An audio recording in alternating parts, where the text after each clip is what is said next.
Здравейте на всички! В днешното видео ще ви представя следващите процеси при ремонта на стари къщи. Надявам се видеото да ви е полезно. Приятно гледане!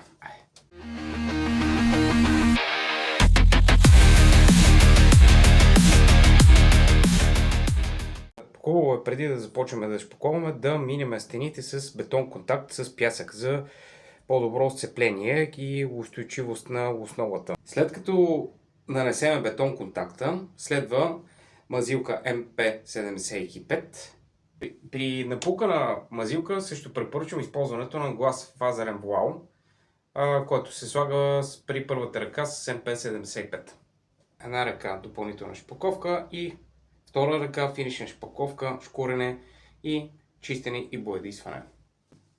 Надявам се видеото да ви е било полезно и ударете един лайк и ме последвайте в Facebook, Instagram, YouTube. Благодаря за подкрепата. Айде!